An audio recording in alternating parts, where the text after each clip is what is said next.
আসসালামু আলাইকুম ওরহমতুল্লাহি ওবরকাতুহ।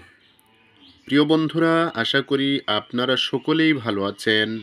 আল্লাহর অশেষ মেহেরবানিতে আমিও ভালো আছি।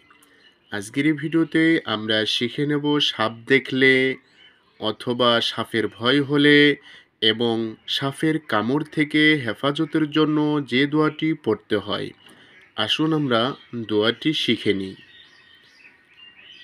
ইন্না নাসআলুকা বিআহদি নূহি ওয়া বিআহদি সুলাইমান ইবনি দাউদা আল্লা তুযিয়ানা।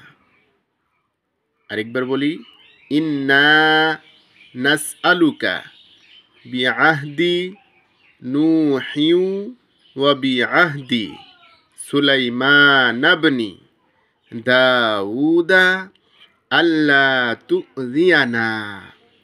অর্থ, ওহে সাপ, আমরা নূহ আলাইহিসসালাম এবং সুলাইমান আলাইহিসসালামের অঙ্গীকারের কথা তোদের স্মরণ করিয়ে দিচ্ছি।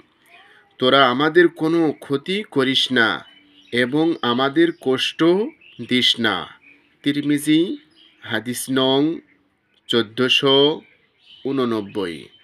প্রিয় বন্ধুরা, এই দোয়াটি আমাদের সকলকে মুখস্থ করা উচিত এবং আমরা সকলেই দোয়াটি মুখস্থ করে নিব।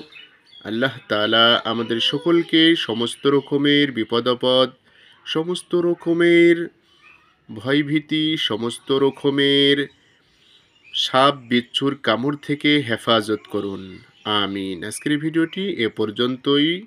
আল্লাহ হাফেজ।